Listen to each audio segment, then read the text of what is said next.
नमस्कार। आज हम बात करेंगे 8th पे कमीशन की। 8th पे कमीशन में कितना पैसे बढ़ेंगे, तो कैसे क्या होगा, क्या इम्पैक्ट करेगा, इस पे बात करेंगे। तो 8th पे कमीशन इन्होंने लेकर आ गए हैं, लेकिन लागू नहीं हुआ है। अब जनता तो वैसे ही नाचने लग जाएगी कि आ गया, आ गया, आ गया। लेकिन प्रश्न ये है कि लागू हुआ है या नहीं हुआ है। तो इन्होंने कहा है कि जनवरी 2026 तक लागू करेंगे। अब इसमें कितना पैसा बढ़ेगा, तो 7-8% से ऊपर नहीं बढ़ने वाला। जितना प्राइवेट सेक्टर में बढ़ता है वैसे ही बढ़ेगा। लेकिन बीजेपी की खासियत ये है कि वो काम इतना सा करेंगे और बताएंगे इतना। तो यहाँ पर यही किया गया है। जैसे महिला आरक्षण बिल है, उसको पास कर दिया गया, लेकिन लागू होगा 2026 के बाद की जनगणना में। तो 2026 जब 2021 में ही जनगणना नहीं हुई, तो 2026 के बाद जनगणना होगी 2031 में। तो वो होगी नहीं होगी किसी को नहीं मालूम। बस लोग पहले से खुश हैं कि हमको तो आरक्षण मिल गया है। तो ऐसे इस तरह विधानसभा लोकसभा में आरक्षण मिल जाएगा, ऐसा लोगों को लगता है। अब फ्यूचर किसी ने देखा नहीं है, तो इस तरह से ये लोग दिमाग लगाते हैं। वैसे ही आज की डेट में एनपीएस क्या है ये कोई नहीं जानता, और मैं भी यहाँ भी नहीं बता सकता। जब तक मैं कोई एक्सपर्ट नहीं हूँ तब तक मैं एक्सप्लेन नहीं करना चाहता। तो पहले एनपीएस चल रहा था, फिर इस पे ये लेकर आ गए पेंशन रहेगी। अब वो एनपीएस का क्या हुआ कोई नहीं जानता। ये पेंशन कैसे काम करेगी ये भी कोई नहीं जानता। बस लेकर आ गए, और ये भी इसलिए हो रहा है क्योंकि 300 की जगह पे 242 मिले थे। अगर 242 नहीं मिले होते तो ये सब नहीं होता। अब जो प्राइवेट सेक्टर एम्प्लॉई है वो एक पॉइंट के बाद टैक्स लग के कह देगा कि हम वोट ही नहीं डालेंगे। तब तक उनको राष्ट्रवाद पे और हिंदुत्व के नाम पे बेवकूफ़ बनाते जाएंगे। उसकी भी एक लिमिट होती है। आम आदमी पे टैक्स लगा के परेशान कर रहे हैं। सरकारी वाले तो दूसरे तरीके से भी पैसे कमा लेते हैं, आप तो जानते ही हो। उसके बाद ये भी बेनिफिट दे के कुछ इतना कुछ सरकारी नौकरी वाले हैं भी नहीं, और वो आपको वोट डालेंगे भी नहीं क्योंकि काम आपका ज़्यादा है। सारे लोग परेशान हैं क्योंकि काम ही काम इतना ज़्यादा करना पड़ रहा है। सरकारी बैंक में भी हालत ख़राब हो चुकी है लोगों की। सरकारी बैंक की ये हालत है कि लोगों को टारगेट्स मिलते हैं, सैटरडे संडे काम करने पड़ते हैं, स्ट्रेच करना पड़ता है। तो वो उसको करके भी कोई फ़ायदा नहीं, चाहे पेंशन हो चाहे ये काम हो, 8th पे कमीशन हो। और अभी सरकार के पास और ऑप्शन है कि 4 साल तक तो चुनाव होंगे नहीं, 2029 में होंगे, तो उसको 2-3 साल और भी खींच सकती है। तो पैसा तो उसको देना पड़ेगा। वो पैसा मिडिल क्लास से कितना खींचोगे। इसलिए बहुत ज़रूरी है कि किस तरह से वो लागू किया जाए। अभी कह रहे हैं कि जनवरी 2026 में लागू करेंगे, पर इसकी कोई गारंटी नहीं है कि लागू होगा या नहीं होगा। सरकार बस घोषणा कर देती है, जनता खुश हो जाती है, उसमें ये लोग एक एज ले लेते हैं। अब सरकारी वालों को तो इन्होंने बोल दिया, हिमाचल जैसे स्टेट में या उत्तराखंड जैसे स्टेट में तो एडवांटेज हो गया, क्योंकि यहाँ पे तो हर घर में एक सरकारी नौकरी वाला मिलेगा ही मिलेगा। और जैसे ही ये अनाउंसमेंट हुआ है तो लोग सारे रेंट बढ़ जाएंगे, सारा जो मेड की सैलरी है, कुक की सैलरी है, पहले ही बढ़ जाएगी। वो लोग पहले ही से सोच के बैठेंगे कि ये चीज़ें बढ़ानी है, चाहे वो लागू हो चाहे ना हो।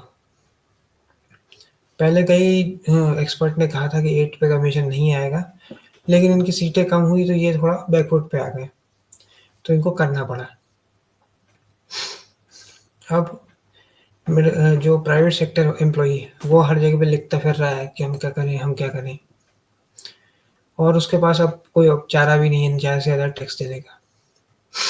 एक पॉइंट के बाद वो हार मान लेगा और कहेगा हम तुमको वोट ही नहीं डालेंगे, क्योंकि एक तरफ तो 90 घंटे काम करो, 70 घंटे काम करो, ऊपर से ये टैक्स पे टैक्स लगाए जा रहे हैं, लगाए जा रहे हैं, लगाए जा रहे हैं।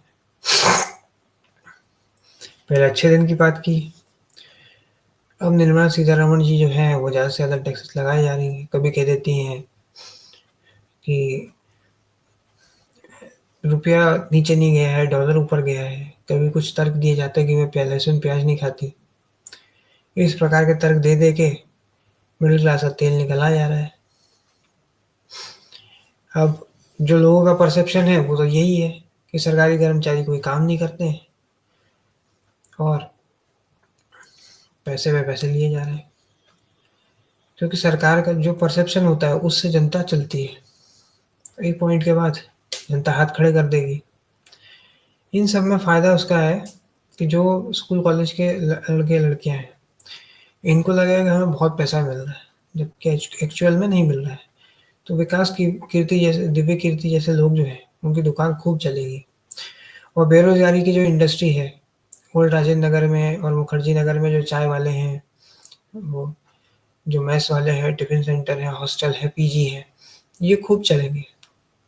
क्योंकि अब जनता को लगेगा कि अब खूब पैसा है सरकारी में, लोग तो मतलब अंबानी बन जाएंगे।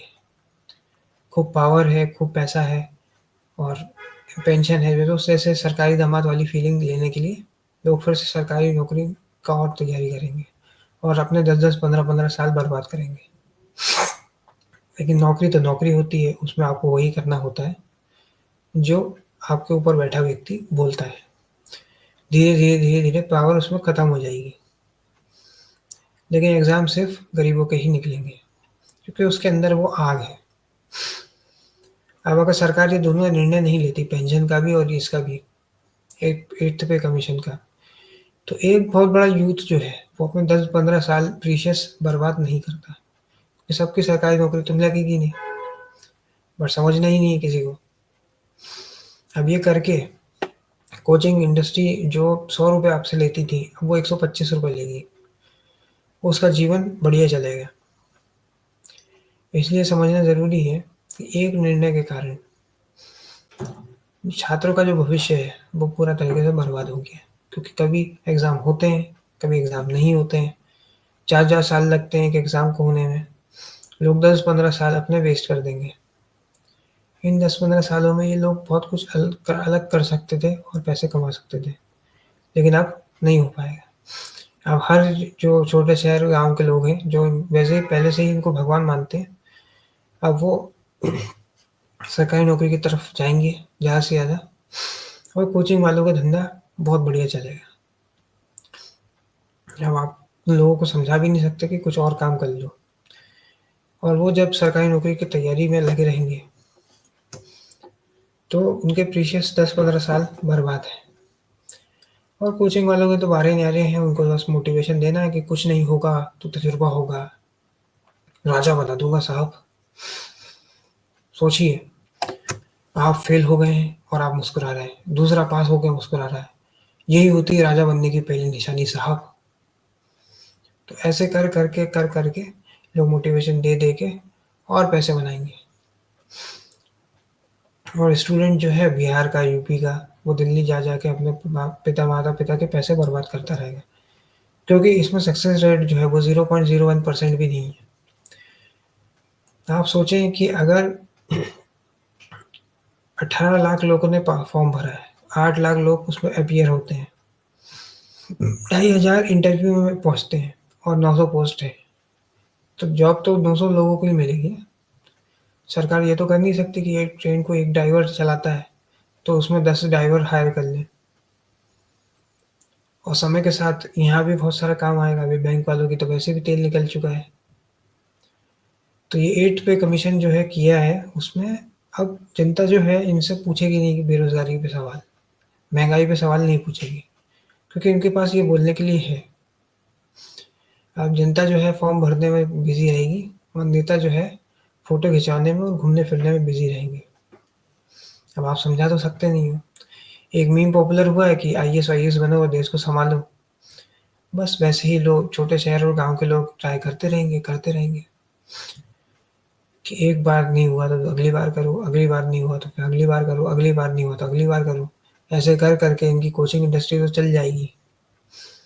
लेकिन पिसता जो है वो आम जनता है। सोचिए, जिसने खेत बेचे होंगे, जिसने कर्जा लिया होगा जिसके माता-पिता ने, उसकी जब सरकारी नौकरी नहीं लगेगी तो क्या हालत होगी। और जो अफ़सर बनेगा, उससे ज़्यादा अफ़सर बनाने का जो पढ़ाई होती है, उसमें ज़्यादा पैसा है, उसमें ज़्यादा स्कोप है। 20,000 करोड़ की कोचिंग इंडस्ट्री है।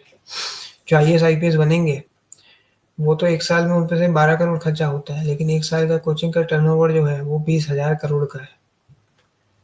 तो इस तरह से चीज़ें होंगी। आज के इस वीडियो में इतना ही। अगर ये वीडियो आपको पसंद आए तो वीडियो को लाइक करें, शेयर करें और चैनल को सब्सक्राइब करें। धन्यवाद।